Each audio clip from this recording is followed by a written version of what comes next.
Shopify grows your business no matter how far or big you grow. Shopify is the global commerce platform that helps you sell at every stage of your business. Whether you're selling your fans' next favorite shirt or an exclusive piece of podcast merch, Shopify helps you sell everywhere. Shopify powers 10% of all e-commerce in the US. Allbirds, Rothy's, Brooklinen, and millions of other entrepreneurs of every size across 175 countries. Plus, Shopify's award-winning help is there to support your success every step of the way. Because businesses that grow, grow with Shopify. Sign up for a $1 per month trial period at shopify.com/income, all lowercase. Go to shopify.com/income now to grow your business, no matter what stage you're in.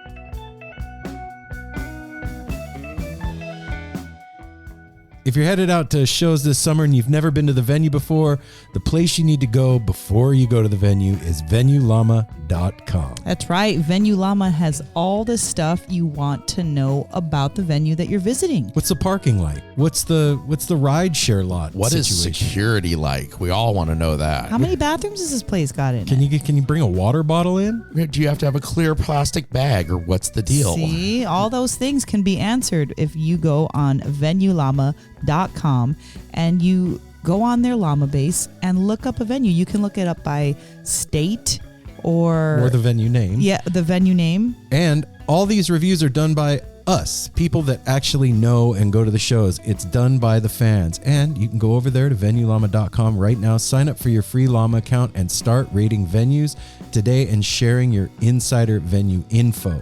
Llamas can also list their favorite scene-friendly businesses, websites, or podcasts on That's the Venue right. Llama You Friends can page. say Wink, wink, nudge, nudge. NSR. Yeah, man. If you're going to a venue for the first time and you just don't know, well, now you know. Go to venuelama.com.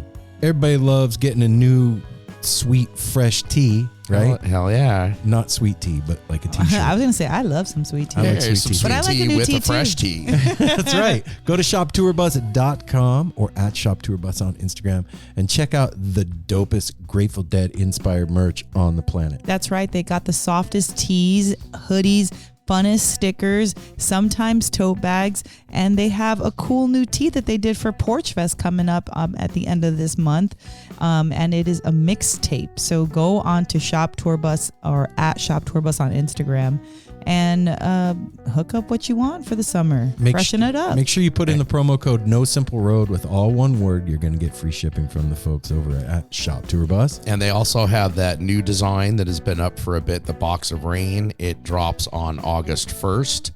And then you can also, their pre-orders are going to start pretty soon for Sunshine Daydream. Oh, shit. All right. All these come in a hand-designed, one-of-a-kind box with a bunch of extras, and you might even get a Grateful Dead Miracle bootleg cassette tape in your order.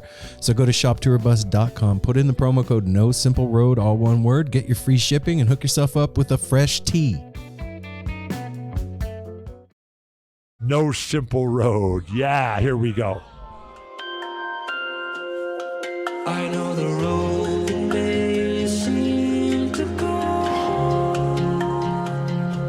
on forever and a lifetime.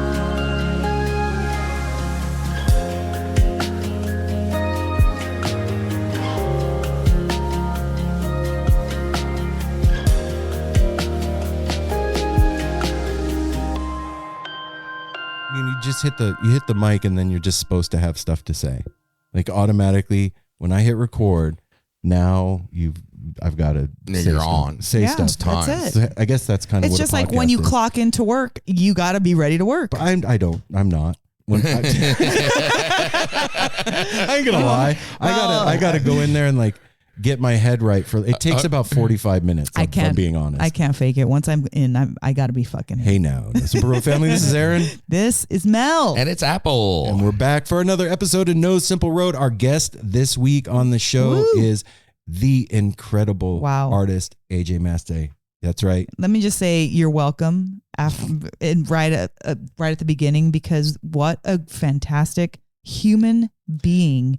The sweetest, most caring, thoughtful, like angel. AJ's dope. AJ's amazing. I have been a huge fan of AJ's art, watching what he does. Not only is he an amazing artist, but he has a knack for the social media thing. And I think we discussed that a little bit in here, tiny bit. You can be good at making art, but having people find out about your stuff is a whole other game now. And watching his Instagram feed, it's so interesting to see the process of, the drums and doing the etchings on the linoleum and the whole thing. I think that we've found out as a culture that people like watching processes. That's true. Yes. I don't think that we realized that before, but there is something about watching somebody have a blank paper and then, in 30 seconds, there's this whole new freaking incredible piece of art. I say watching his process on that masterpiece, Capricorn. Oh my gosh. God. Yeah, is insane. Mm-hmm. That is a work That's of fine art. Well, and Yeah, right now he is in the process of working on Libra for the zodiac, thing that he's got going on, and I am so freaking excited for that. Hey, AJ, if the next one you did was Sagittarius, I wouldn't be mad. I'm just saying. Yeah, everybody's waiting for their sign, and I got to say, I was absent on this one. AJ, I'm sorry I wasn't here for the conversation. Love what you do. Been admiring your work for a long time, and I can't wait to hear this one because I haven't heard it. Back to people liking to see other people's process. Yeah. On that note, on Friday I was working from home. Well, I was working, air quotes, from home. I was watching YouTube, and I watched some guy distill Mountain Dew into alcohol. Watch the whole process, and it's super interesting. So No, I don't even drink. I watched some lady make a stamp out of an eraser, and it was dope. Yeah. And I loved it. It's people. Time lapse is one of the best things that I like that film has done. Yeah. It's my favorite thing to see. But I have to say too that in the pantheon of artists in the Grateful Dead, Phish, whatever world, poster world, there's a few that really stand out to me. And, Rick Griffin and Stanley Mouse and a few others. Mike Dubois. And AJ is right up there with them in my mind. And it was a huge honor for me as a fellow artist to be able to talk to him and hear his heart a little bit and hear about his process and his life. And just, it makes his art to me so much more. It was already fucking amazing, but so much more now that I know the guy a little bit, to know the mind and the heart behind the art and where it's coming from. So I'm super excited for all of you to hear this conversation. So I'm going to roll through the business real quick and we'll get you to this episode. But we have some announcements. No Simple Road will be podcasting live on August 28th at Wednesday. Fire on the Mountain at the Wash Park location in Denver. The day before the Dix Run, we're going to have a special guest, Chris Howland from Heady Wax Fiends, our sponsor.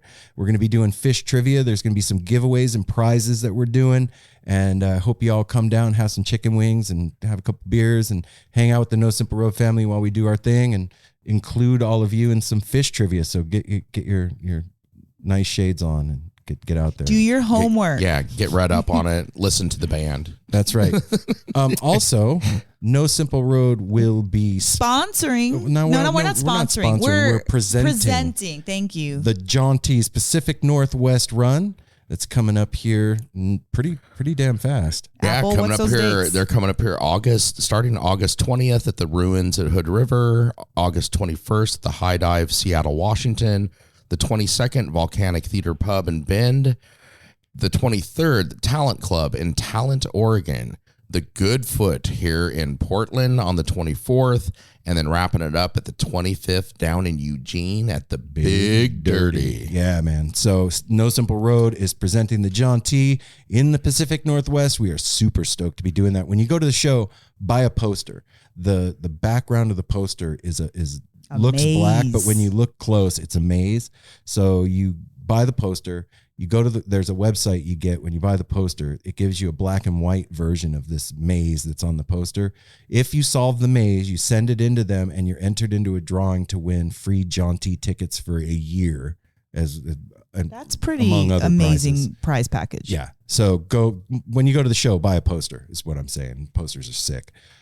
Also, and that's just supporting the band anyway. So yeah, No Simple Road will be podcasting live from Cascade Equinox Festival. Woo! And can't wait to be out there again in Redmond, Oregon, hanging out and doing the thing with all of you. Can't wait to see all of you. It was a blast last year, and I'm sure it's going to be just as much fun this year.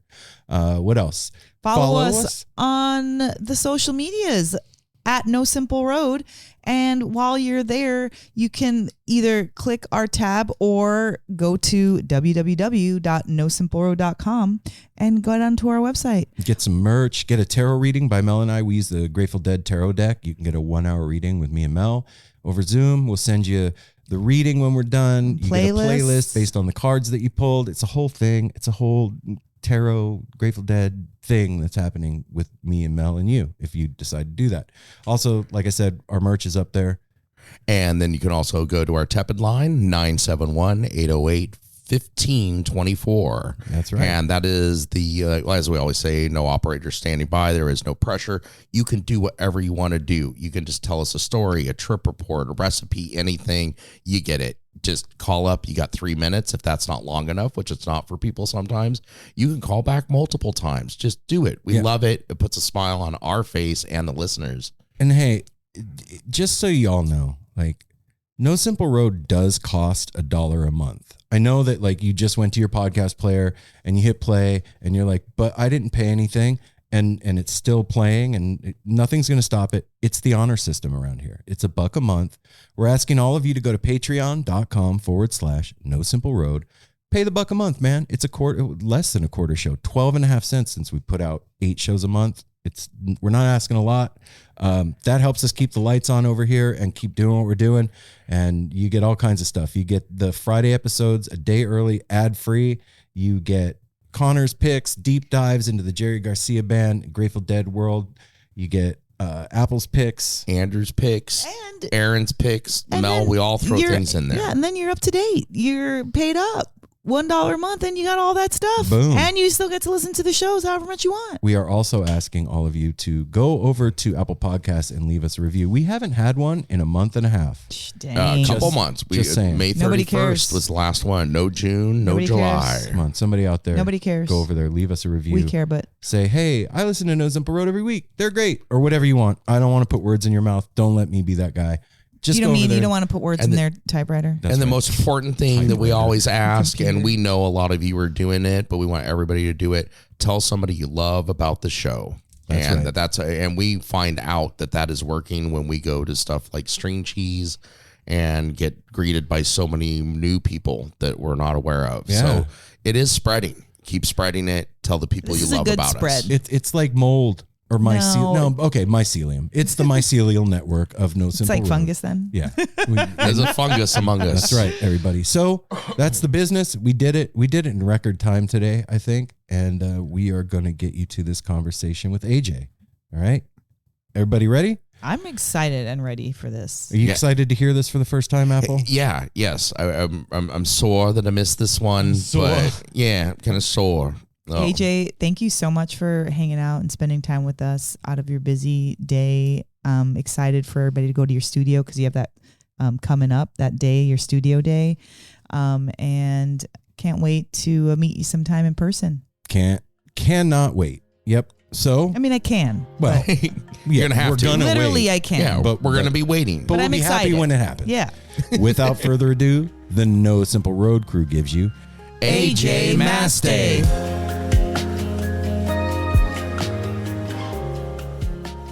How's that? That is Perfect. fucking perfect. Awesome. What's I'm up? I'm not the best at this Zoom stuff, so bear with me here. AJ, you look fucking crystal clear. You sound great. Yeah, so and you have a cool background. you are So good at this. Excellent. I was going to ask, should I blur it, or I got a lot of crap going on here in the studio. So. we do too. Yeah, us too. Man. I'm Aaron, AJ.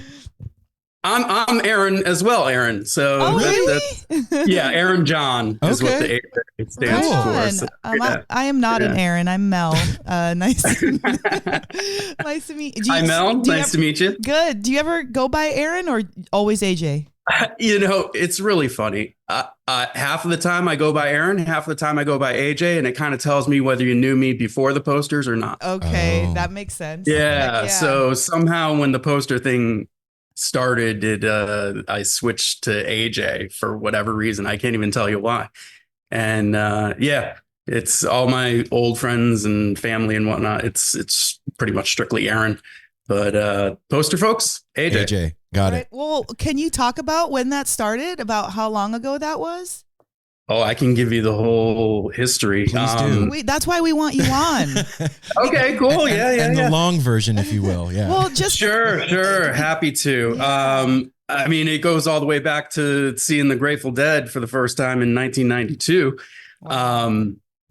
I was a huge Deadhead, went to art school in 93, spent my entire freshman year going to see as many Dead shows as I possibly could, to the point where my parents almost ripped me out of art school because of it.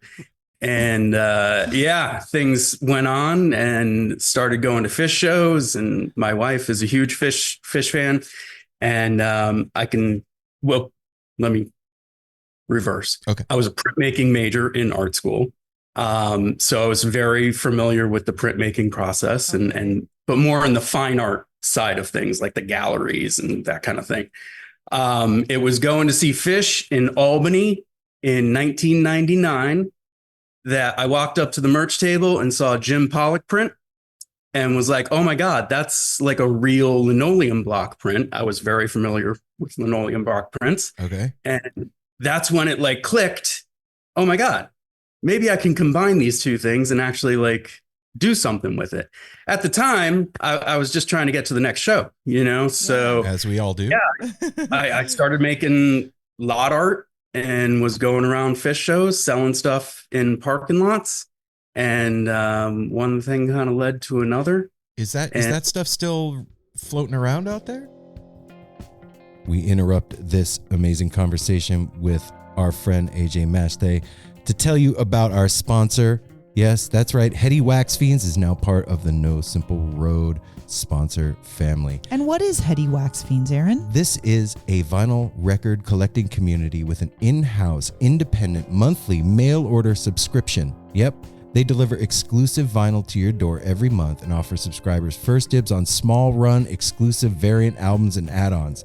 Subscribers never pay for shipping when they bundle additional purchases into their monthly boxes, and the August record of the month is the exclusive double LP pressing of the John T's February 18th show from Sandpoint, Idaho. You can get these in 3 or 6 month subscriptions. And if you do that and put in the promo code NSR, for the 3 month, you'll get 1 extra record. And for the 6 month, you'll get 2 extra records. Yeah, this is all pressings that they're doing themselves. Heady Wax Fiends.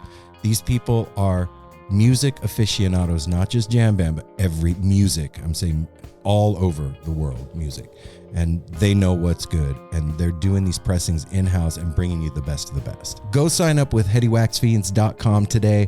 Sign up for the 3 or the 6 month. Make sure you use the promo code NSR so you get either the 1 free or the 2 free albums, and become part of this community that is inclusive. It's not cliquey. This is where you go to be with people that enjoy music as much as you do. Heady Wax Fiends. What's that? The old lot stuff? Oh, sure. It's out there. Yeah. I'd love to see some of that stuff, man. How do you get into the linoleum? Like, that seems so specific. Like, how? Yeah. So like I said, I was a printmaking major in art school. This was back in the mid 90s or so. And I was taught linoleum. I dabbled in it in one of my classes there, but it really wasn't my forte.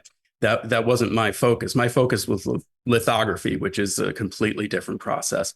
But lithography requires a lot of equipment, a lot of chemicals. You need a full-blown print shop set up to do lithos. And it's not made for, mass production. It takes, God, I can run hundreds of lino block prints in the time it takes to do one litho. Wow. Oh, shit. Okay. All right, Melt Premium Mushrooms, our fantastic sponsor.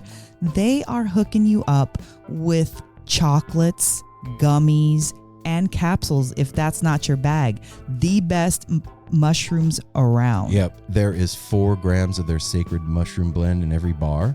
There's 10 flavors. And like Mel said, they've even got 3 flavors of gummies and capsules if you're not down with, eating chocolate, which is weird. So what you got to do is go over to @meltmushrooms, shoot them a DM On Instagram. They will send you a menu, and then it's up to you to choose how you want to melt your problems away and feel better about everything. That's right. And make sure you tell them that No Simple Road sent you. You're getting buy one, get one half off for this month. And you know what? When they send you your bars, you can shoot them a DM again and tell them how much you enjoyed them. Melt Mushrooms. So after I graduated and was a starving artist, I still wanted to keep working, and I was trying to figure out a way to get some sort of printing press into the basement of the condo we were living in at the time. And I went to my old art school, talked to one of my mentors, and he was like, "Oh, well, why don't you do linoleum?" And I was like, "Yeah, I can, but I really can't." And he's like, "Oh, I know this guy with a printing press in his garage in pieces that he's trying to sell the art school, but we really don't need it. He'll probably sell it to you cheap." And he did. I bought my first Vandercook printing press, which is what I use pretty much exclusively for the linoleum stuff. It was $500. Like I said, it was in pieces. It cost me just as much to move the thing into my basement. And then I spent the next couple of months putting it back together, which was a task unto itself. But yeah, that's kind of how I fell into linoleum. It wasn't even really a choice on my end. It just sort of happened. It came to you.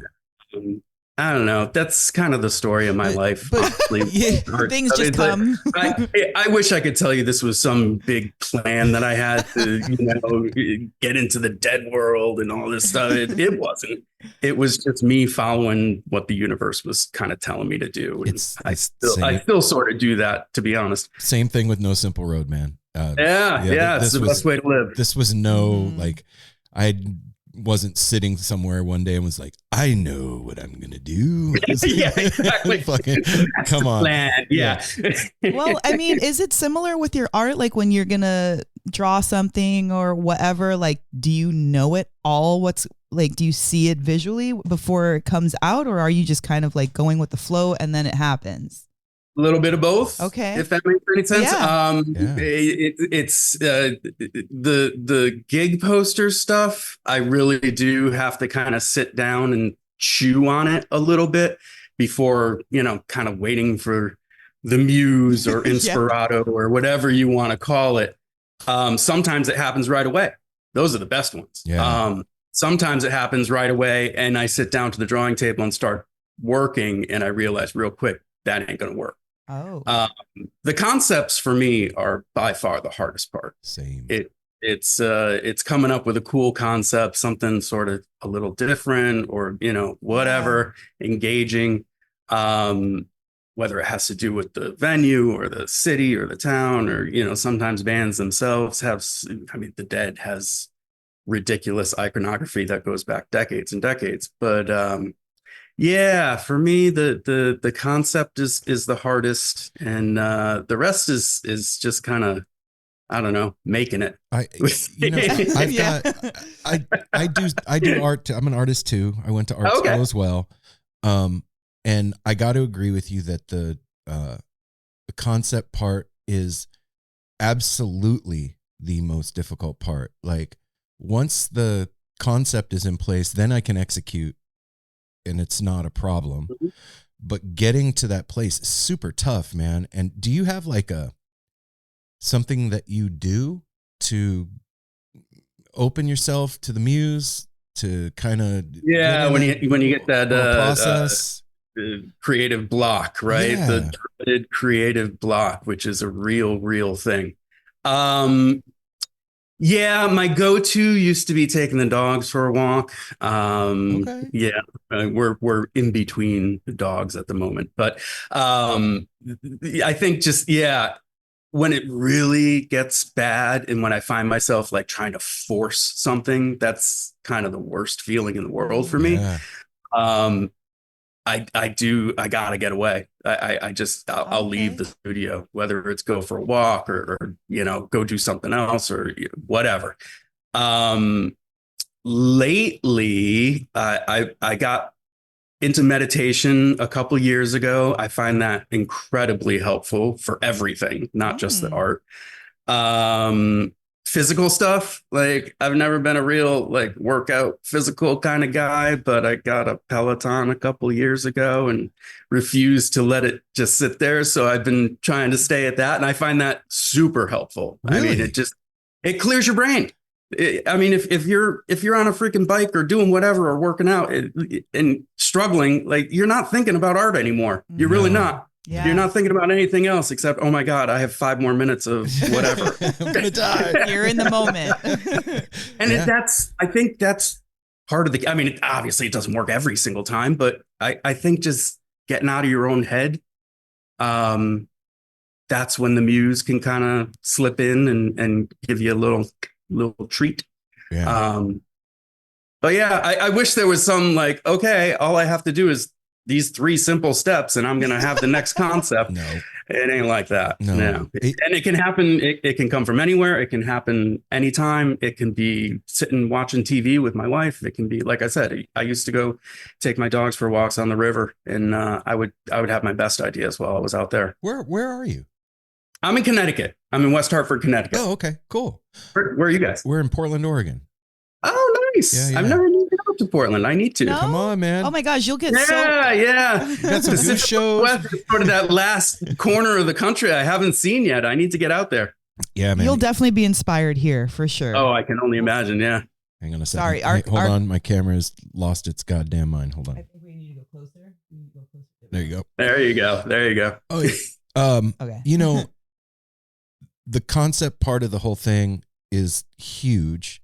And I think one of the things that, like, at least with your art, that made me a fan of what you do is the complexity of some of the pieces. It's not just, you didn't just open up Procreate and do the thing. Like, but look, mad respect for that. I'm not shitting on that at all. I struggle all the time. I'm so jealous of my digital friends. Right. I really am. And from a non-artist perspective, like, anything, a pencil drawing is dope. Yeah. You know what I mean?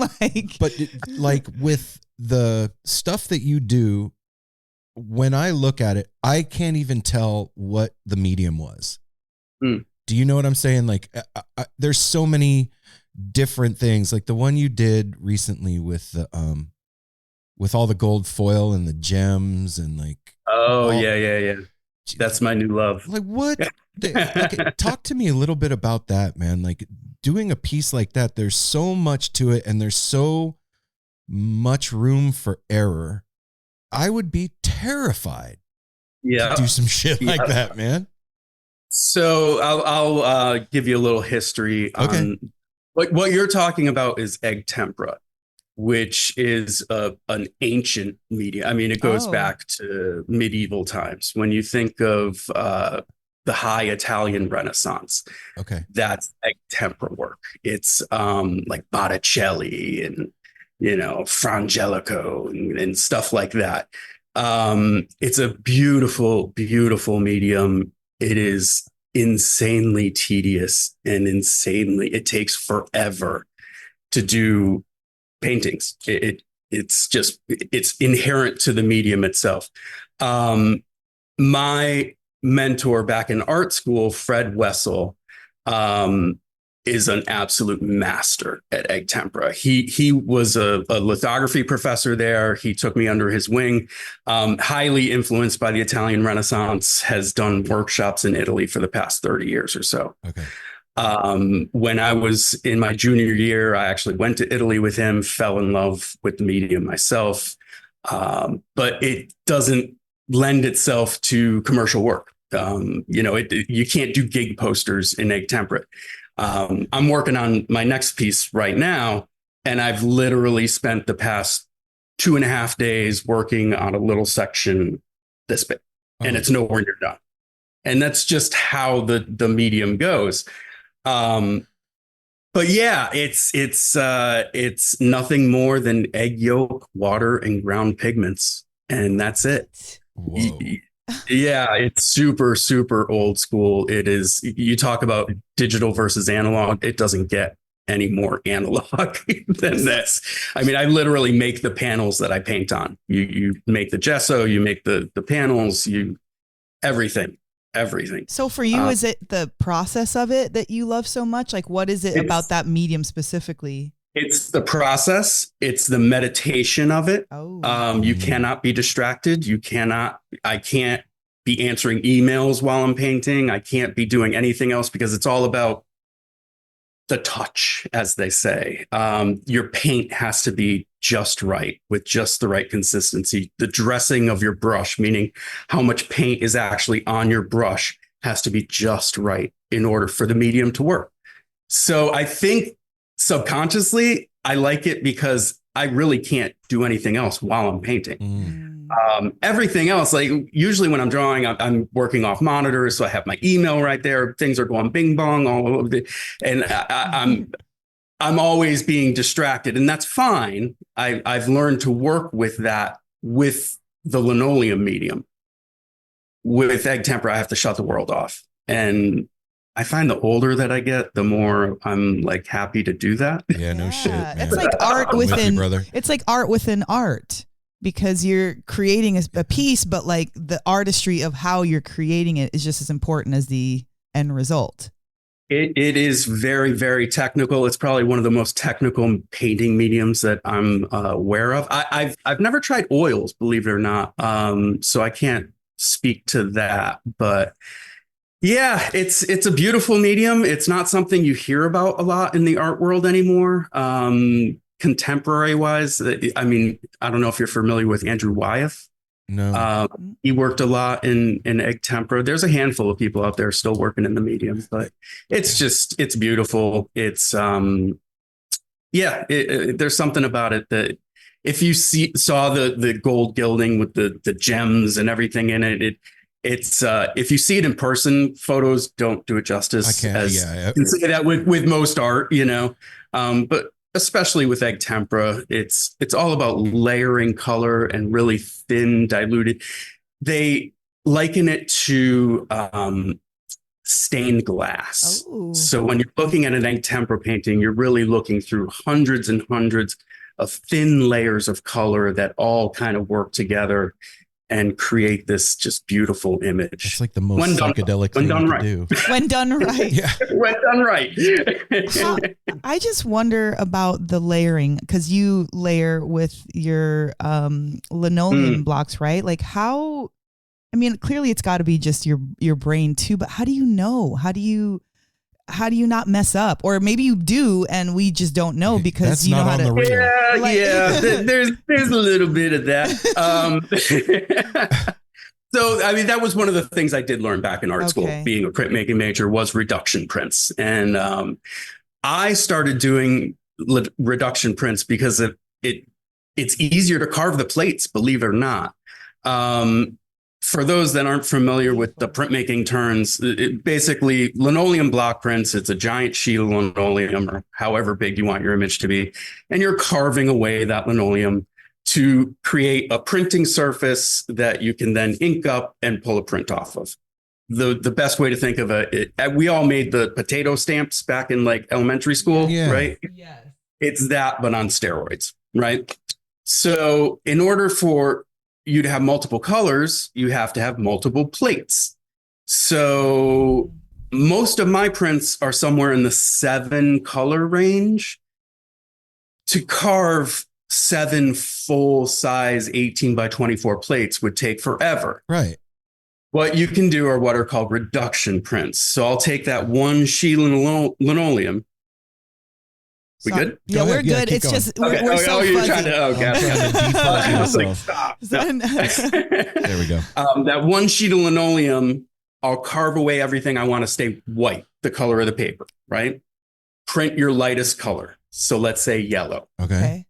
Go back to that same plate, carve away everything I want to stay yellow. Print your next color on top of that first yellow, which is usually like an orange. You got to stay in your color families because you are layering inks and they do show through. Print your orange, carve away your orange, print your red, carve away the red, print your, usually for me, it's mauve. Right. And there's a reason for that. The white at the base of the mauve is very opaque and it works as trapping, so you can kind of clean up areas. But basically, you're whittling away this one plate between each color until you're left with your darkest color, usually black. Now, what that means is I only have to carve away the one color that I plan on printing next or that I just printed. Yeah. As opposed to carving away an entire plate. That's what I was thinking. What thinking. it also means is that I'm destroying the plate as I go along. Yes, there is no going back. They nickname it suicide prints because there's no way to go back and print more. I have to be very clear about that with my clients because that has bitten us in the butt a couple times. Oh, really? Okay. Well, I mean, bands, they're not printmakers. They're not artists. They don't understand the whole, and let's face it, my process is very different than most others in this industry. And I got to be very upfront that, hey, you give me the edition size. That's it. There's no changing once I start carving. Okay. So this may be a silly question, but when you start carving, do you have like a penciled out version of what you're going to do? Okay. So you've like given the concept to whomever and they've given you the green light. Yeah. My general workflow,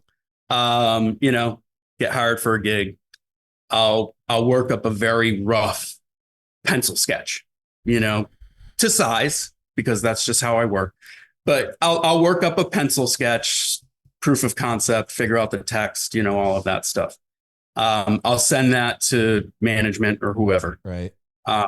Basically saying like, this is the concept, you on board.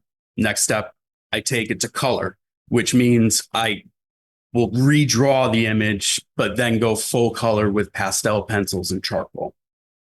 And the reason I use pastel pencils and charcoal is because I need that chalkiness to it, because I will then take that drawing and literally run that drawing through my printing press onto the sheet of linoleum. Oh, okay. Transfers the image onto the linoleum. I spray it with some spray fixative so it stays there. Mm-hmm.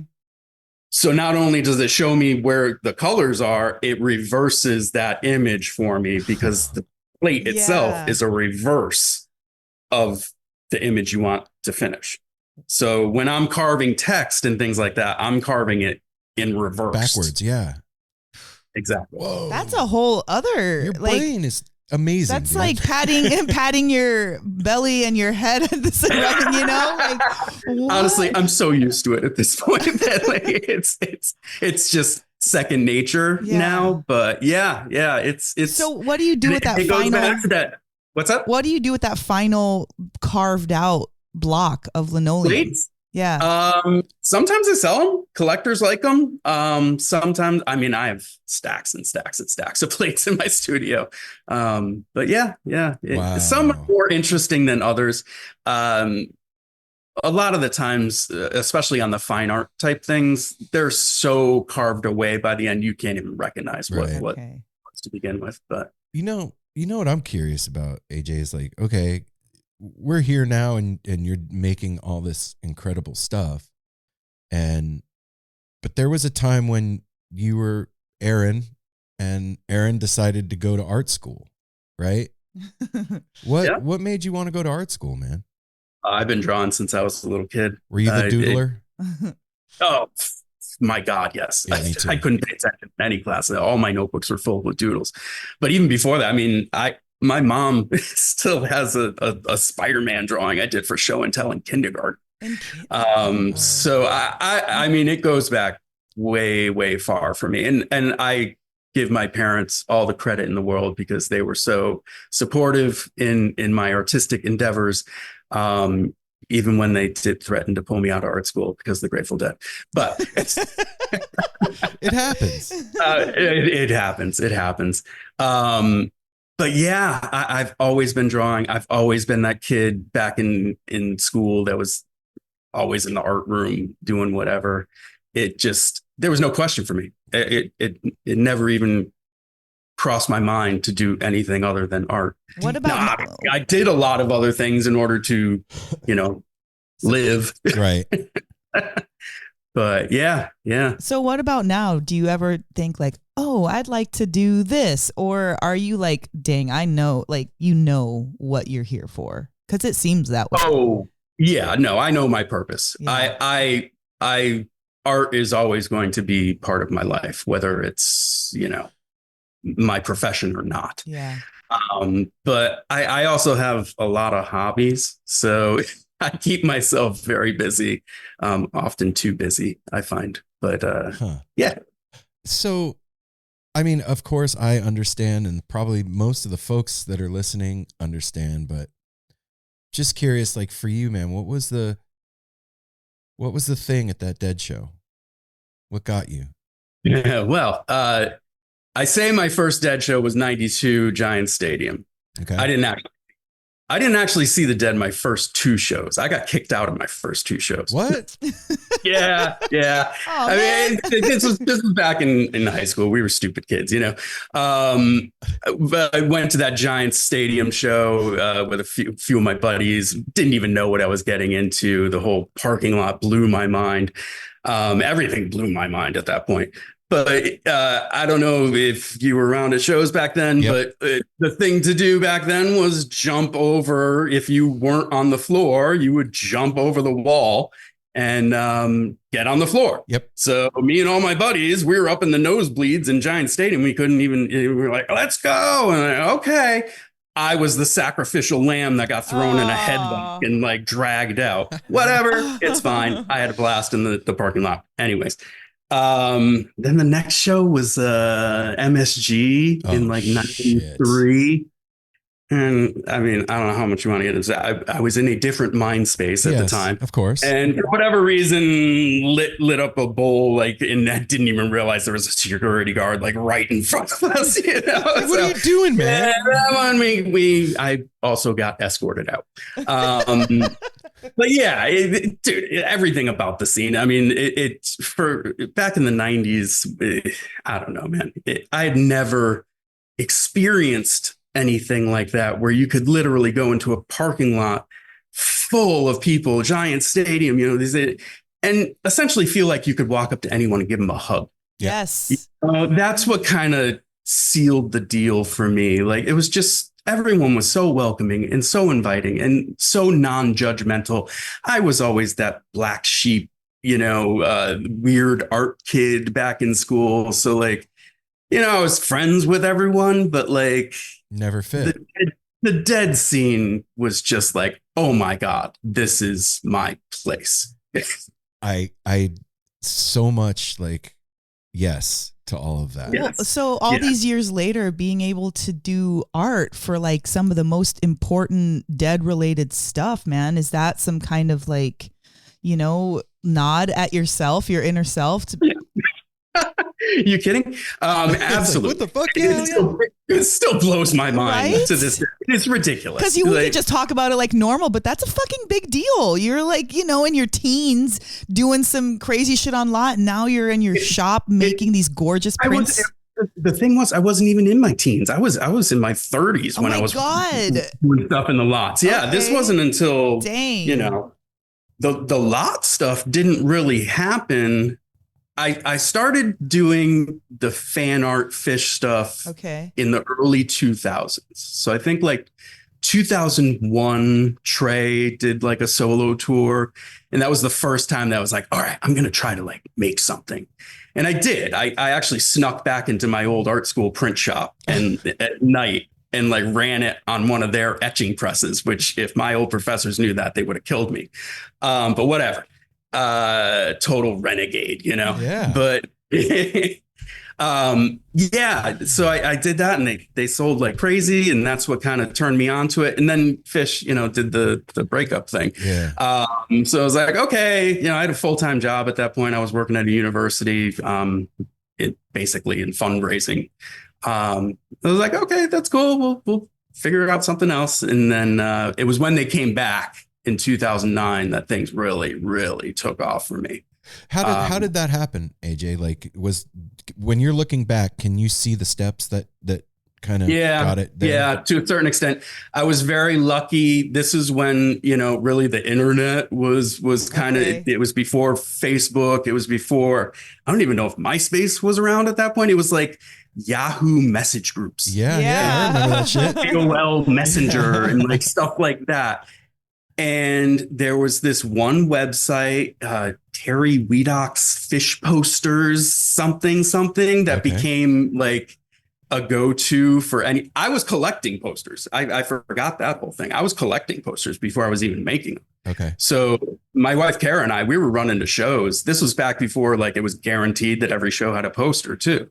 So you would go in not knowing if there was a poster or not. And like every once in a while, I was like, yes, there's a poster. And like people would go nuts and buy them all. And then that became like the secondary market and all that. But so coinciding with me starting to do the like fan art things, the internet was taking off. And the next thing was this website called fishposters.com, which was sort of the hub for all the poster collectors. Obviously in the Phish world, but it branched out from the Phish world and made a lot of connections there. Just, it was literal, like directly to the consumer collector. And you know, the scene, like people are just cool. Like they're really cool. People are diehard heads, like whether it's Grateful Dead, Phish, whatever. And I just made a lot of friends there, you know, so I sold a lot of, like I say, I was in the lots, and I sold more stuff on the internet than anything. Yeah. So between the internet and then, you know, actually going to the lots and like shoving my posters in people's faces, because my work is very different. It is very analog. It is not digital. It's, you know, if you see one of my linoleum pieces, if you hold it in your hands, you can see the texture of it. You can see the vibrancy of the inks. You can smell the inks. People used to always comment on the smell of my prints because I used oil-based inks. So they would have a certain smell to them. So it was always my intention to get it, like the physical work, in front of as many faces as I possibly could. And to educate people on what is actually going into the work, because people don't, you know, you say reduction linoleum print. What? Exactly, dude. But you can tell that it's different, though. You really can, even if you don't know what the difference is. You know, like it looks like fine art. And not to say that other posters don't look like they're, you know, professional and gorgeous, and we've got a ton of them, but like it looks specific. It looks like it's been through a process. Yeah, I've had people say my prints look more like paintings than prints. Yeah, and that comes back to like that fine art training I had back in art school. I always treated my posters as prints, as fine art prints. So even going back to those days, it was always, you know, cotton rag paper with a deckled edge on the bottom. And to this day, like I just did a goose print, you know, a couple weeks ago for Forest Hills, and Bottleneck Gallery down in Brooklyn mailed out all of my prints, and they're getting all these questions back like, hey, I got this print, but there's something really wrong with the bottom of it. It looks like it was torn or chewed up by a dog. It's like, no, that's a deckled edge. It's from the paper making process. It's actually a sign of very high quality. Yeah, don't put that in the frame. Like you want that in a. Oh, I've had people cut off the edges because they thought it was a mistake. Yeah. So, do you have recollection of like the first licensed, legit Dead and Company, Grateful Dead, whatever print? Yeah, you want to hear the story? Yeah, man. Okay. So, like I said, I used to take my dogs for walks all the time. The Farmington River out here in Simsbury, Connecticut, absolutely stunningly beautiful. So I was walking my dogs out there, and I made, like I said, I made a lot of friends in the lots. There was sort of like a core crew of us that were always doing the fan art stuff and shakedown and whatnot. And one of my good friends was doing a lot of the graphic design for Headcount. Okay. Mm. And I don't know if she called me or shot me an email or whatever, but was like, hey, Headcount's doing this thing with Bobby Weir and the National, and it's called the Bridge Session. I think this was back in like 2012. Yeah. Do you want to do the print for it? I was like, hell yeah, I want to do the print for it. That's awesome. So it was billed as this, East meets West kind of thing, Bobby being West Coast, National East Coast. So I came up with this idea of, those binocular things at all the landmarks that you put the quarter in. Oh, yeah. So it was one of those, but on the left side was the Golden Gate Bridge. On the right side was the Brooklyn Bridge, That's right? sick, yeah. So I did my rough concept, sent it off, and I think it was Bobby's manager at the time, came back and was like, oh, well, the binocular thing almost looks like a steal your face. Why don't you just make it into a Steely? I thought that was off limits. Like, I'm so used to like the lot scene where like you have to be real careful. You can't, don't use this, don't use that, don't, and I always tried to play it by the rules. I always, I never wanted Good job. So I was like, awesome. I get to do a Steely. And that became my first official Steal Your Face. I would and be shitting my pants. That piece got my foot in the door. The next thing I knew, it was Further at the time. Right. I got the call. Hey, do you want to submit some art for Further tour? And did a handful of things for Further. And then Phil and friends got in touch, and I started doing stuff for Phil. And the next thing you know is the GD50 back in 2015. And I was just sitting there chomping at the bit, like, oh my God, I hope I get, oh my God, I hope I get. And then I get this email like, hey, do you want to submit for a triptych for 3 pieces? Yeah, yeah. That must be like a dream come true as far as like the scale. It was so cool. It was so cool to actually be able to put like Grateful Dead on something. I can actually put a 13-point bolt on this if I want. Oh yeah, the whole 9 yards, and that piece is what really sort of took things to the next level for me. Just having your work in front of I don't know how many people, millions.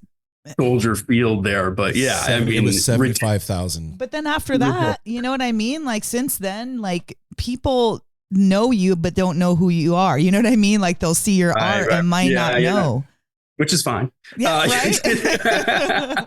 No, it's crazy. I'm not gonna lie. It's crazy to see your work, up behind the band in places like Hollywood Bowl or City Field, or it's pretty nuts. So where's the trippiest place you've ever seen your art? Trippiest place? Yeah. I gotta pull an apple. Oh, that's a good question. I don't know.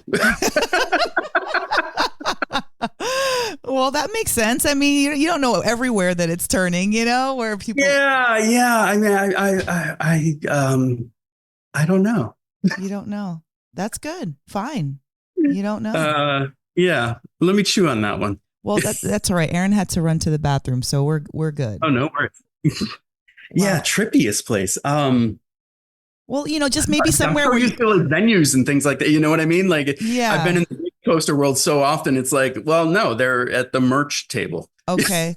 Well, just like maybe somewhere where you go in and you don't expect to see it, Oh, like something that's sort of like caught me off guard. Yeah. It's more wild to me to see like photos of people's spaces that have like one of my prints behind them. Like I know, oh God, it was someone from Widespread that it was a shot of them practicing or something. I forget whose practice space it was, but there was one of my prints behind them. And I was like, oh, that's super cool. Or like, I I had the opportunity to actually meet Bobby Weir a year or so ago, and I gave him one of my fine art prints. Oh, wow. And the next thing I know, a mutual friend sends a picture of him in his tour bus, and he has it literally taped up in the wall. I don't know if it's still there, but at the time it was taped up on the wall of his tour bus, and that blew my mind. Someone's looking at that all the time. Oh my God, you're kidding me? There's a few artists that I directly associate with the iconography of the Grateful Dead, like Stanley Mouse, Rick Griffin, Mike Dubois, and you, man.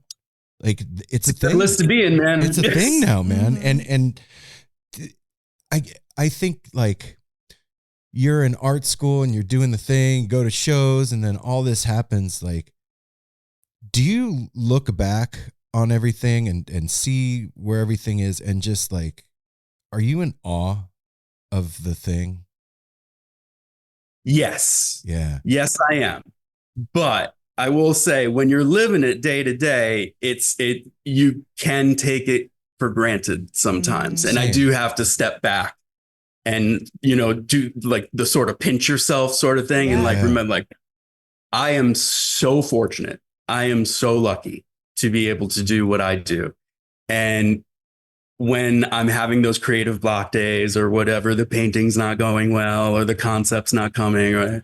That's when I have to kind of like step back and be like, okay, you're very, very fortunate to even be in this position to have this issue. Yeah. So, it's that whole gratitude thing. And like, sometimes it's hard to hang on to that gratitude, but it is mind blowing, man. It's the same thing with doing this. Like, when you're in the midst of the day to day of it, and like I'm trying to schedule stuff, we have to reschedule somebody or whatever. I'm like, oh God, we have to reschedule John Medeski for next week or whatever.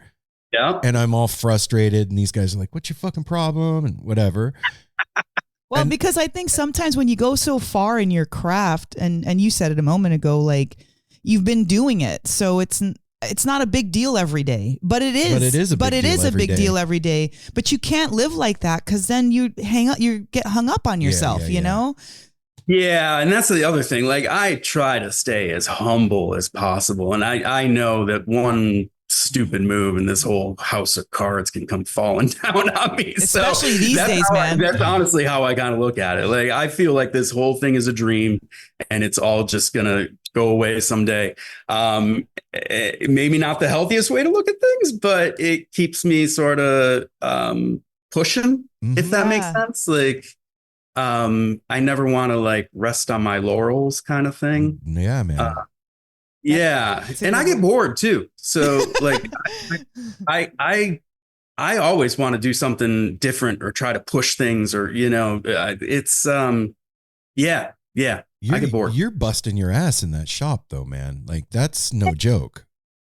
It's yes. Yes, I am. And we're getting the cherry picked sweet moments from you through Instagram and Facebook. Or whatever. God. You know what I mean? Like, we're not seeing the 2 a.m. oh shit moment or whatever that's happening. Yeah, Like, people think like, oh yeah, you're a poster artist. It must be so great. And it is, but I'm sure that there's moments that are like, God damn, man.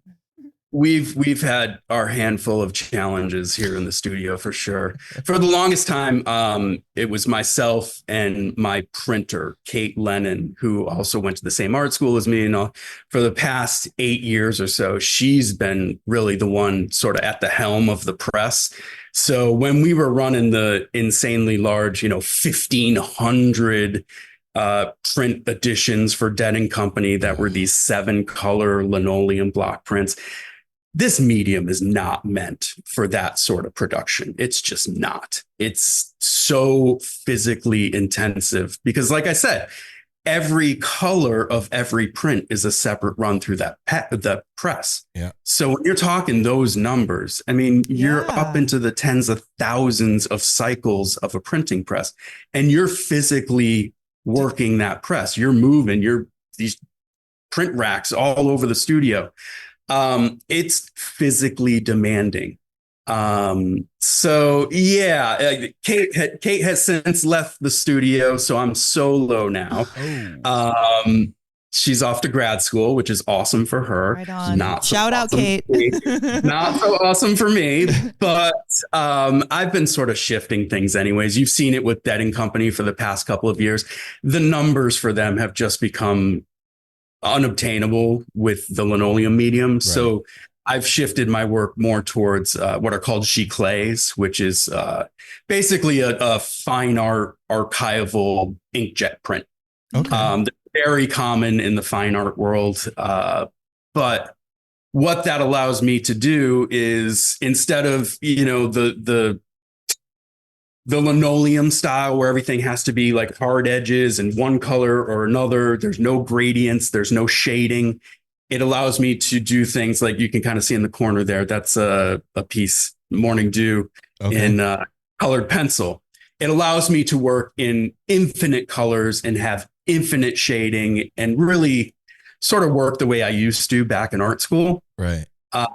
So for the past few years with Dead and Company, everything's sort of shifted to more color pencil medium as far as the original drawings, and then giclée for the prints, because it allows me to run 10,000 and which is still a lot of work. Just packing 10,000 prints. Yeah, that's a lot of paper, man. It's a lot of work. But it's much more achievable and obtainable than the linoleum was.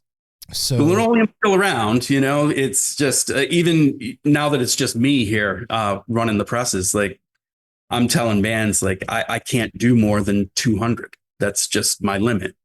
Wow. Outside of that, we can farm it out to be silk screened, or we can do giclée here. I'm working my processes to accommodate what I can and can't do. Let's face it, I'm not getting younger either. Yeah. And me either, man. The physicality of it is it's just impossible to do those giant runs with linoleum anymore. Well, how cool to be in a position to be able to dictate how it's going to be done. And I don't know if I'd call it dictate, but lightly suggest. It's usually a conversation. Yeah. Well, and you literally had to change up your medium because of your demand. That's pretty incredible. Like, that's cool, we love what you're doing. But again, I wish I could say that it was some master plan that I had, but it was more like the universe just telling me, hey, listen, I personally, as an artist, wanted to go more that direction anyways. So it kind of worked out for all of us. And okay. What do you think, or what do you have to say about like luck? How does that work into your, I don't know, in your life, into how do you feel like you've been lucky? There's definitely, for sure. You know what I mean? There's an aspect of luck. Okay. There's no question. I would love to say it's all, and it is hard work. It is talent. It is putting in the time. It is putting in the effort. Obviously, nothing's going to happen if you don't do those things. Yeah. But it is also taking advantage of opportunities when they present themselves.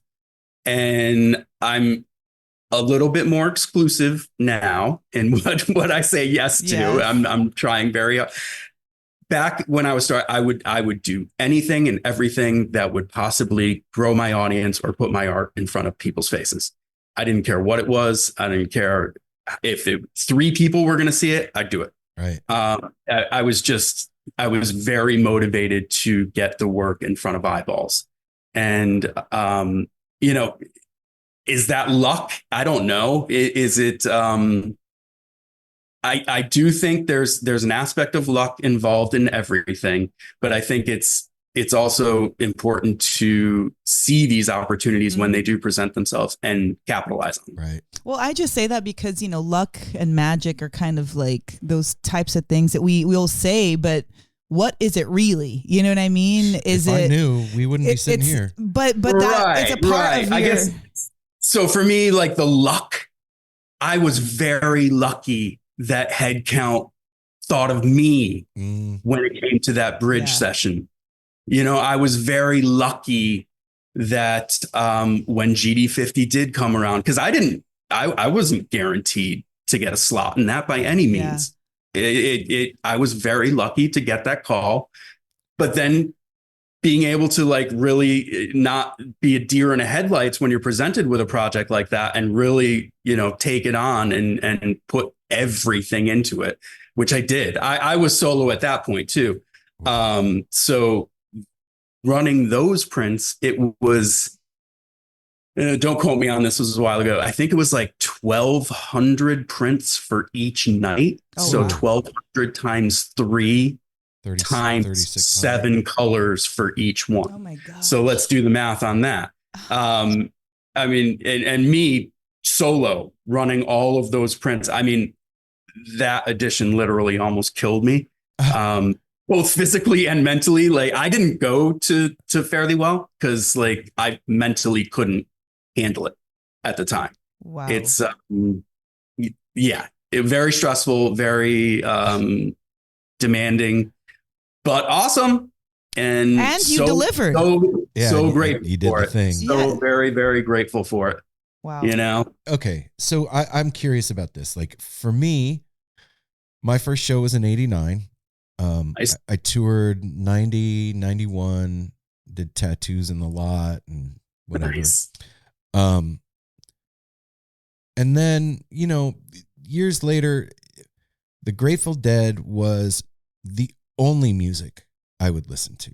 Like everything else it didn't hit the same. It wasn't right. It just didn't do the thing. I think maybe Phish kind of crept in there a little bit. Mm-hmm. There wasn't the wider jam world like there is now. We didn't have the Gooses and Billy Strings and all the things. Sure. What's your opinion on the scene as how it's grown and where we're at now? I think it's fantastic. I think it's great. I think the Dead laid the groundwork for everything that we're seeing now. I mean, like you said, they're the granddaddies, right? Right. Yeah. And then Phish came around, and they kind of went off on their own scene, but still very similar. And then seeing Dead and Company come back, and I remember back in, what was it, 2015 was their first tour? Yeah. Thinking like, oh, that's an interesting mix up. That'll be cool to see. I didn't think it was going to last. I didn't think it was going to be a continued. I thought it was like a one-off tour kind of thing. Right. And to see it explode into what it became, to where, selling out stadiums, which is crazy. It's wild. It's a trip.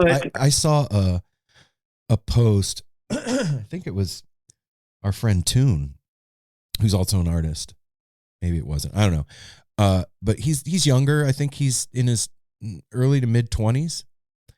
And the post was saying like, there's all this talk and argument about like, does John Mayer fit? Should he be here? Should Dead and Company keep going? All this stuff. And they were like, for people like me of my age group, Dead and Company is the Grateful Dead for us. Mm-hmm. So there's not even a conversation. That thing that you guys were getting back when Jerry was around, we're getting that same thing right now with Dead and Company. It's created our family. It's given us our opportunities to get our art out into the world. It's, we're making money because of it, all the things.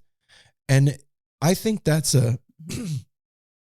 it's a testimony to the strength of the foundation of the thing that they built, the Grateful Dead proper built, but also the necessity for something like that now, because those younger cats that are getting into the thing now wouldn't be getting into it if they didn't need it. It's believe it if you need it. You know what I mean?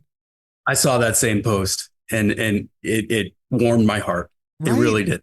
Because listen, man, I'm a diehard Deadhead. I'm a diehard Phish head. I've seen Phish 250 plus times. We're going to Mohican this week. We're going to see them both nights.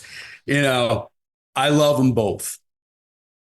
The Phish scene, while it has its similarities, is not what the Dead scene is. It's just not. It's I don't. I'm not going to talk down. Nor should it be. But they are different animals. They are. And to see that continuing to this day for people, half our age or whatever, I think it's just fantastic. It's nothing but love. Right. And all the dialogue is from the older people. These younger people are not trying to be like, well, it's not what it used to be. No, it's fresh for them and it's great. Yeah. And like the old people are the ones that are putting these, John Mayer, like, of course we have to replace if someone's dead, we got to get a new guy in here. If we're going to keep going. You know what I mean? Like these songs want to be sung is my point. The show wants to go on.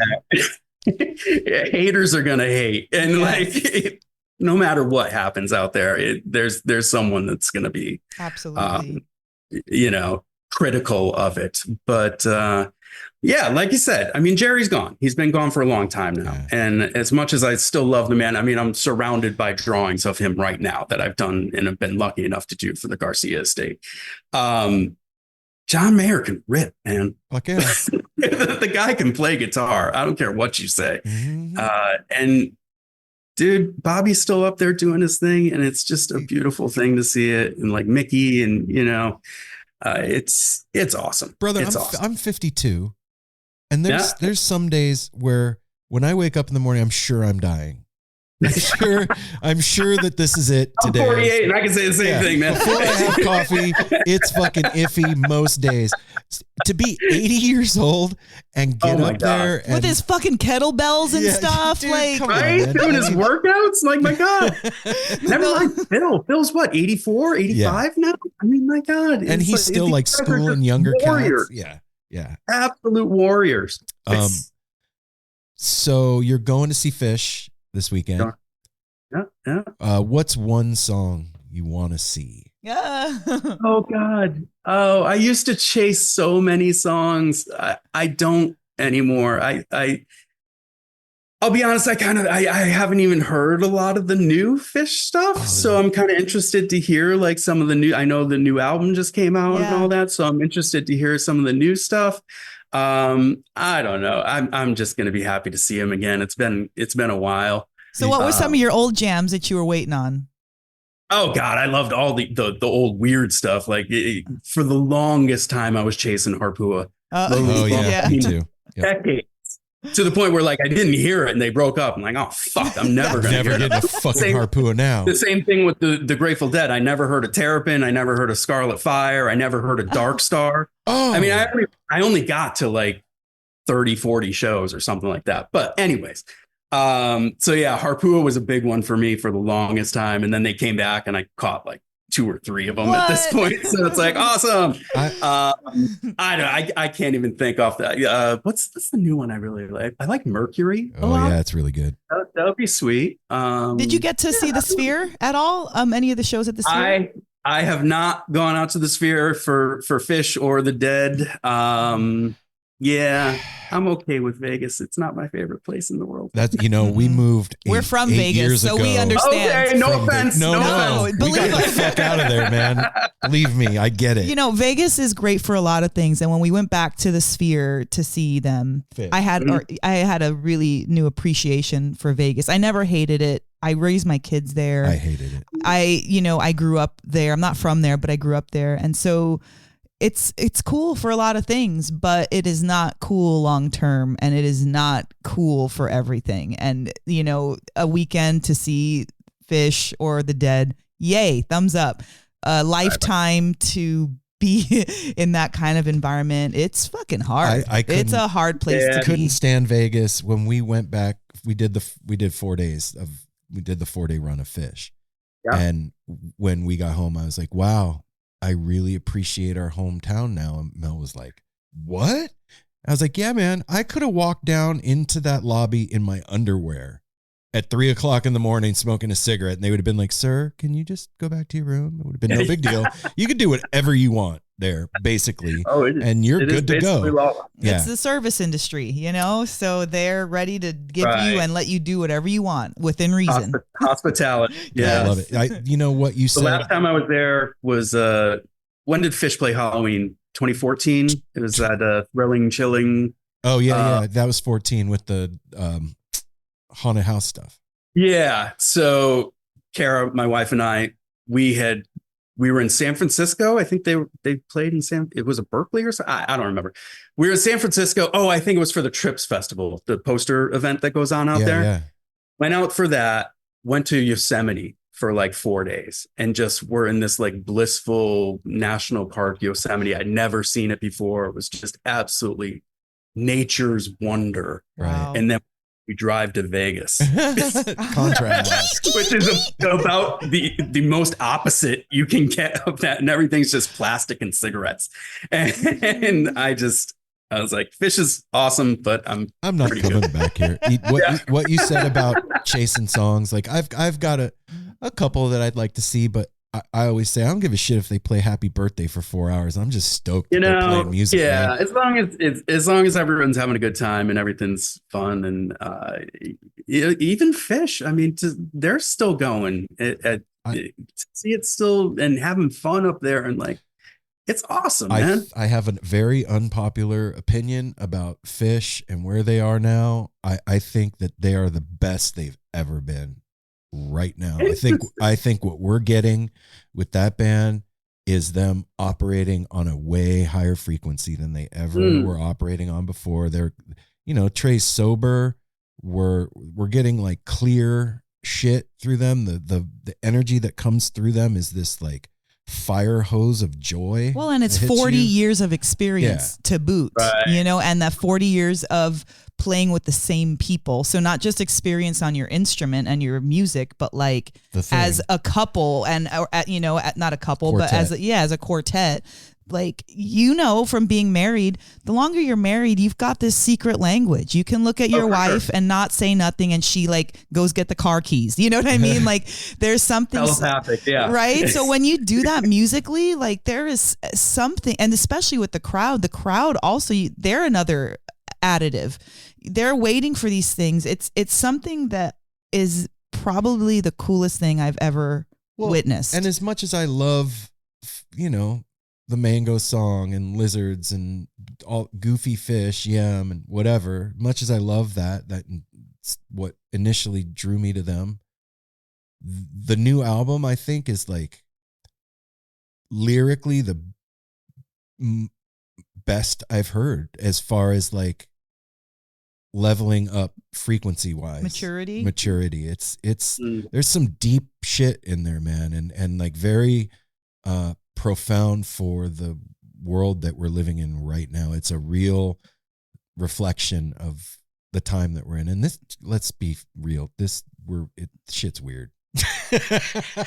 Sure. For sure. Shit is funky, man. Things are interesting for sure. Yeah, it's gonna be a cool end of the year. Let's just see as much music as possible. So AJ, I have a question. with all the cool stuff that you've done, what other cool stuff do you want to do? That's a great question. Wow. That is a good question. So the past couple years, I've been making a real effort to balance my time between the like gig poster client work and my own sort of fine art passion projects. And I feel like I'm finally at this point where, it's been like a pendulum for me, like prior to COVID, it was like all gig posters all the time. And then COVID hit and like all the gigs went away. And I was like, oh, well, what the fuck am I supposed to do? Like all I could do is dive into my own work, which I did. And, I used to feel bad saying it, but I had my best year ever that year. And That's awesome. That sort of taught me something, or at least showed me something, gave me a little more artistic confidence, I guess, which is something I definitely struggle with. But, 2021, things came back. I felt like I had a good balance between the two.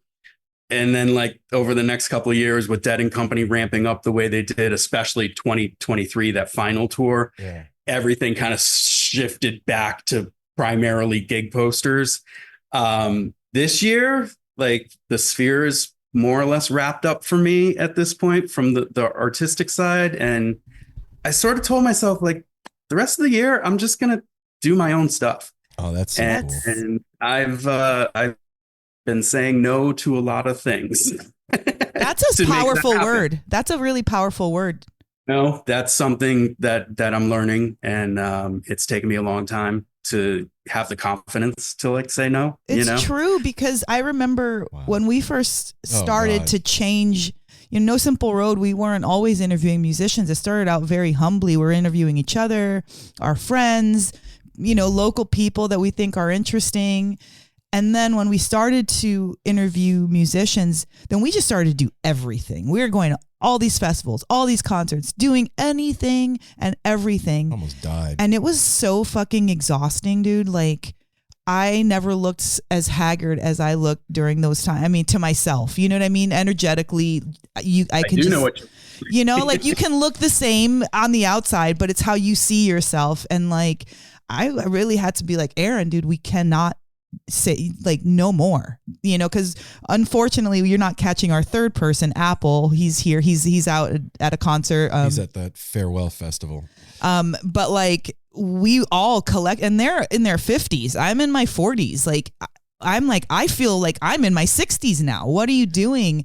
And it really, I understand why you want, like you said, you want to get your art out into as many eyes as possible. You want people to see what you're capable of or what you're doing. And so I understood it, but like the actual doing of it is going to kill us. And so when we started to pull back, and on purpose, because we needed to, it kind of changed things for us. It made us see things with different, especially me. I mean, I can't speak for everybody, but totally, like not saying yes to everything. Yeah, it made it, what we did accept, that much more special. And it felt like we could pour more of ourself and more energy, because we were depleted in energy going into all of these things. And it just made it better. And it made me realize the value of no. Sometimes you just got to say no. And it doesn't have to be like, because ... It can just be like, no, thanks. I can't right now. Not interested, exactly. Yeah, it's hard to refill the well when you're just constantly depleting yourself. Yeah. I get it. Like I said, there was a time where I just didn't want to miss any opportunities. And I think that's when you're in that, when you're starting out, when you're hungry, as they say, it's important to do that. You got to hustle. Yeah. It's all about the hustle, right? No I shit. mean, nothing's handed to you here. You got to hustle. And whether that's slinging stuff in the lots or, like you said, hitting as many festivals as you can or whatever, it's important when you can do it. But you do reach a point where it starts to bite you in the ass a little bit. And when the work starts to suffer because of it, that's when you really got to prioritize yourself a little bit more. And it's hard. It's difficult. Yeah, you feel like you have this responsibility to yourself and the thing, and my God, they're asking us to do it, and how dare I say no? I'm so grateful for the opportunity and all that shit, and then you have to go, is this healthy for me at this point? Yeah, like, you wind up overextending. That's been the story of my life. Well, you know what? Over and over and over. Over and over and over and over. Congratulations for being in the place that you are. Like, seriously, where you can actually say, you know what? That was my last for the year. I'm focusing on my own stuff. And that's going to bring me light and energy. Like, that's dope. Man, it's exactly. At 48 years old, that's great. I say that now, but I'll probably have some gig poster come out in November. We're allowed to change our minds. Shoot, we can listen if the right opportunity presents itself. I'll obviously, but for right now, I'm really just focused on my own fine art. I host an open studio event here in my studio in West Hartford, Connecticut, once a year. It's kind of like a Willy Wonka thing where like I open up the doors and let everyone come in and see, all the printing presses and where everything happens, my drawing room. I have a vast collection of natural history type stuff, as you can see behind me. Yeah. So I'm really, really primarily focused on that for this year, which I think is going to be November 16th. There's your exclusive. Cool. So yeah, that's where my plan for the rest of the year at this point is focused on that, and then we'll see where it goes. Where can if people want to see like your stuff, where can they go to find out more? Like physically or virtually? Both, yeah. Both, yeah. My website, obviously, mastaystudios.com. I need to do some updating with the more recent work, but I have a whole archive going back to the early 2000s of all kinds of stuff up there. Bottleneck Gallery is my main go-to gallery for sales and whatnot. They're great down in Brooklyn. Been working with them for many, many years. If you want to actually see, like I said, my studio is not really open to the public. So Yeah. November 16th. November 16th. All are welcome. Right now I actually have a few pieces hanging in a fine art show in Wethersfield, Connecticut, here at the Historical Society, which is pretty cool. So if you're local to Connecticut, you can hop over to Wethersfield and see a few pieces hanging.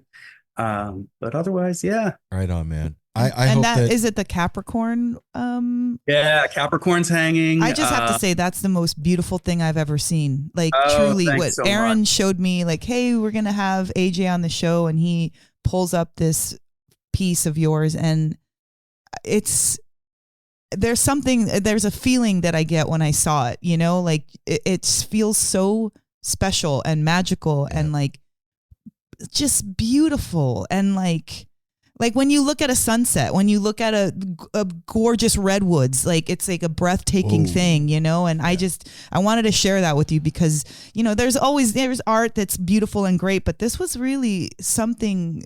I don't know what you pulled out of yourself to get that, but it was amazing. And I just want to say thank you for sharing that with the world. Thank you so much. I've truly fallen in love with I call them my skeletal icons. And, it started out back in 2019. I did a show out in San Francisco where I did the seasons, right? I feel like every fine artist winds up doing like a season set eventually. Right. So I did a series of 4, the fall, winter, spring, summer. They were not egg tempera. They were colored pencil at the time, but it sort of, it created this icon imagery for me, which I've been pursuing now with this Zodiac series. So Capricorn was the 3rd in the series. I'm working on Libra right now. There's your other exclusive. That's mine. Mine too. So yeah, this is a very personal one for me. Right on. It's half Zodiac, half self-portrait sort of thing. Oh my gosh, I'm excited about this one. Yeah. It literally right before we hopped on, I've been painting all morning on it. So there's something about just the format. It harkens all the way back to the Italian Renaissance and sort of my roots in that sort of work. But also like it keeps coming back to, I don't know, the Jimi Hendrix quote of music is my religion. Yeah. Like, I'm not a big religious guy. I'm spiritual. Right. Like, I'm not, I'm not Catholic. I'm not anything. Yeah. But there is something to that. Like, music is my religion, and like going to Dead shows back in the day, it was a religious experience. Yeah. I don't care what you say, Yep. Whether you were on anything or not.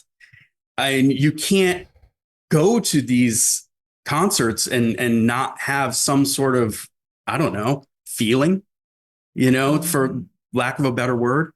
So trying to pull that into a visual context in some way, shape, or form, I don't know. It's trying to speak to that higher level a little bit. Yeah, man. Whether it resonates with people or not, I don't know. But this part of the art, I like to say it's almost a little selfish on my part. Rick Rubin, even in that book, he's like, the art should be for the artist. Yeah. And then if people like it, cool, whatever. Well, but it's because for you. aren't you a spectator as well? Do you know what I mean? Like you're making this, but you're also seeing it. So it should please you the same way you're hoping it to please somebody else. Right. Yeah. And that's the thing, especially with these egg tempera paintings. I mean, I've been working on this Libra piece already for well over a month. From initial drawings through the actual gold gilding and now the painting. So I have to be absolutely in love with these images because I'm going to spend at least 3 to 4 months of my life slaving over this thing. Yeah. Wow. So if I'm not into it, and I have pieces that I've gotten pretty far on and kind of fell out of love with them and they just linger. Sometimes they come back, sometimes they don't. I've had drawings sitting in drawers for years to come back and maybe I rework them a little. Maybe I don't. Maybe I just fall back in love with it. But yeah, it becomes a very, very personal thing. And you have to kind of throw out that, like, what are people going to think? Yeah. Because if you're thinking that, especially with the fine art, like you're down the wrong path. Yeah, you're not doing it right. Dang. It's not. And I think that's Don't worry about what people are gonna. And that's where that's the part of me that always thinks this is just a big house of cards that's gonna fall down. But it is what it is, and I have to just have confidence. And it's do the thing. Well, you try. Yep. You do your best, right? You AJ, just do man. You've been doing your best for a long time, AJ. I I think really- that I can say that safely. Yeah. I really, really hope that we get a chance to kick it in person sometime, man. Yeah, for sure. love If you're that. ever out on the East Coast, hit me up for sure. Same. And if man. you decide you ever want to visit Portland, man, you got a spot to kick it with us. Nice. Yeah, I'll hit you up. All right, man. Aw, AJ, Thanks for thank hanging you out so with us this morning, much. AJ. Oh, this is What a such a pleasure. Yeah, Thank you so so fun, much. man. This is awesome. Thank you guys. Have a great Right on, afternoon, man. AJ. You too. Take care. Aw. I love artists. First of all, I know this has nothing to do with anything, but it does. I love Libras. Me too. There's a certain sweetness that Mhm. can, without you knowing that that's what it is. There's something about being a Libra because it's like, the care. It's really like you can feel how much he cares about Well, I mean, what he's doing. He wouldn't be doing the going through all the stuff that he goes through to create the art that he creates if he didn't care. No. I mean, and I think that's true with And you're almost all artists. Like, you care about the thing. well, and there's a compulsion. You're compelled to do this. I mean, he said it at the beginning. Like, there was never anything else. Every notebook I had was filled with doodles. And like this is what always amazes me on anybody who shares their art, musicians, artists like AJ, the fact that they want other people to see it, like something in you wants somebody to listen to that song that you made, or something in you wants to share that. I think piece. it's that. If you're doing it from the right place, because you're creating the art for yourself, right? You're doing it because you want to make something that gets you off. And then once that thing does that for you, at least it should, I think, maybe come from that place that's like, this thing got me off. I want to share it with everybody. I want them to feel dope too. I think a lot of art maybe today is shared from the place of, I want to be cool, everybody look at me. But when it's shared from the place of like, this did the thing for me, I want you to feel it too, that's when you get magic. You know what I'm saying? Mm-hmm. Makes sense? I guess, yeah. I'm really not an artist in that way, and I've never really cared to share my stuff, and that's why I'm always so fascinated when people are so confident about themselves to share their like heart. They're putting so much attention, and like he said, he's been doing this for like months already. Right. And like if I worked on something for months, I don't know if I want to share it or not. I don't like I work on like. But if it went, when it was completed, like you were like, oh wow, look at that.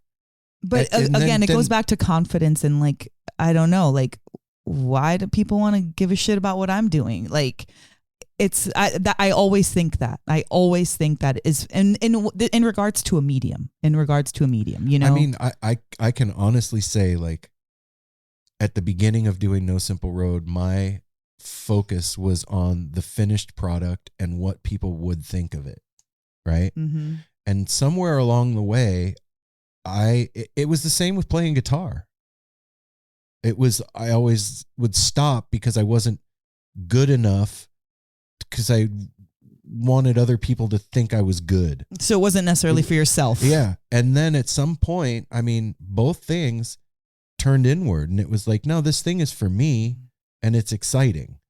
And so, like, with doing No Simple Road, I'm having the conversation I want to have with the person I think is interesting.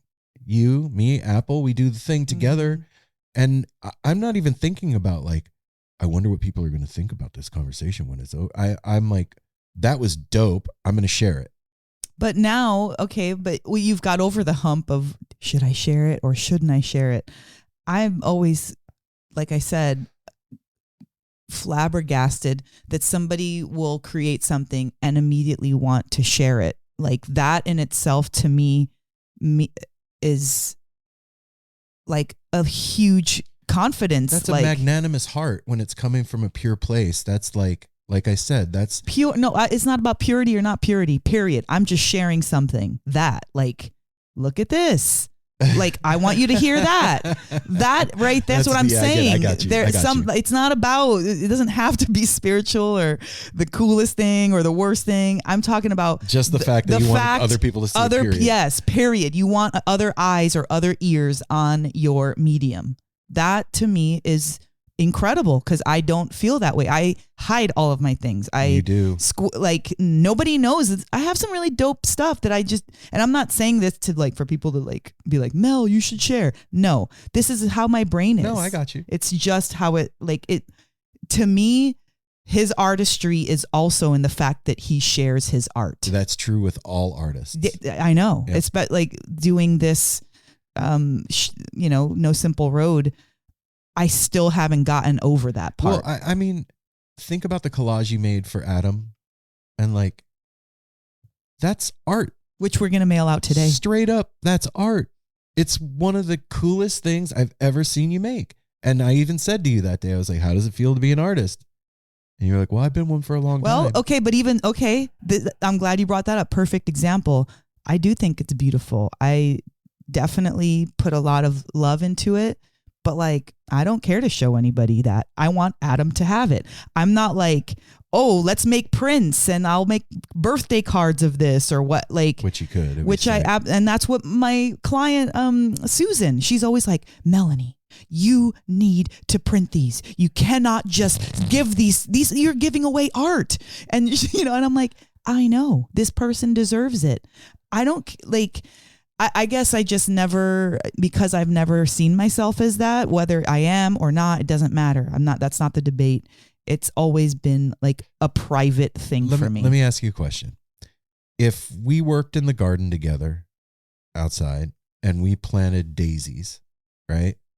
And they sprouted and these beautiful daisies popped up in the garden. Would you want to share them with your friends? Be like, oh, I'm going to bring Brooke a daisy. I'm going to give Bree and Tiff a daisy. You would. Yeah, possibly. There wouldn't be like, I don't want anybody to see this daisy.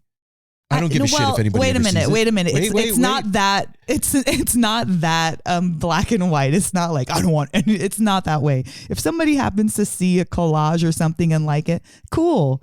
I'm not putting up a gallery of all of my art and seeing like, hey guys, look at this one. You wouldn't take the flowers that were grown and in put the them on our table exactly for everybody to enjoy. For myself to enjoy when I go in and out of the house. I want to see my flowers. Whatever. I hear what you're saying. I really do. Okay. I guess there's same thing. Maybe there's like a small fraction of myself where you can see it and it's fine, but it's never something that I never have felt compelled to be like, I need people to see this. I get it. And I am super grateful to people like AJ that me too let it fly, because it inspires me I'm not saying the To way do that my I thing. am is the way to be. No. I am definitely not saying that. Please share your art. Please share your writing. Please share your music. I have my own hangups, okay, everybody? This is about me and my own weirdness. I think we're on this show to share people's amazing art. So I understand the need and the necessity for it. I'm just so enamored that people think of their art that much to share it. Yeah. That's where I'm coming from. So then we're sharing sharers. We're sharing sharers. Yeah. Yeah. Pretty cool. I'm okay with that. I'm okay to share AJ's dope art. I think that that's amazing. I Well, love that. I have news for you. Newsflash. Doing a podcast is also art. Yes, I'm aware of that. And you are 1/3 of the artistry that goes into creating No Simple Road 2 times a week, 52 weeks a year. So you're an artist and you share it all the fucking time. Well, And it's that's all I because have it's to not say me by about that. myself. Yeah. Okay, whatever. I love you. Everybody, I hope that you enjoyed that. That was thank super you, dope. Aaron, Thank you, AJ. for sharing yourself, your history, your stories. Like, you're an incredible guy, and I can't wait to see that Libra. Yeah, man. Everybody, we will be back. What day is it? We'll be back on Monday with another edition of the No Simple Road Weekly Rewind. If you're new to No Simple Road, that is just Mel, Apple, and I hanging out talking about stuff. Yeah. Could be aliens. Mhm. Could be soil samples. Could be about our family vacation. Could You don't be know. about our dog. No, it's just us hanging out. And until then, take care of each other. Smile at a stranger. Safety third. Hydrate. And when you're out at a festival and it's day 2 and you go back to your tent at the end of the night, have like a thing of wet wipes there that you can clean your feet with before you get in the sleeping bag or on the air mattress, because nobody wants wook foot in their sleeping bag. That shit smells funky. Sometimes people do. Sometimes you do. Sometimes don't matter. You're too high. You Yeah, gotta it's get in not there. good in there. But if you got a second, get some wet wipes. Hook them puppies up, because you'll thank me in the morning. Love y'all. We'll see you next week. Peace. Peace out.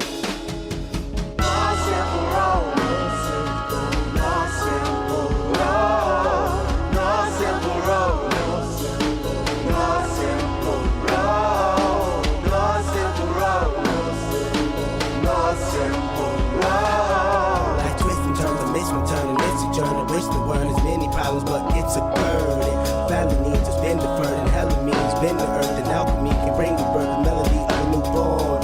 So persistent, so resistant, so insistent, so commitment, so resilient, or haven't you learned it? No simple road. No simple road. No simple road. No simple road. No simple road. No simple road. My windshield is shattered as I focus through the spot in the corner that is still intact. The react is both a defense mechanism as well as a fear. We've traveled this road before, so we may think, but it's a tad bit of strange similarities that feed an A equal A complex. The fears of your past do not equal the perplexities of the current road.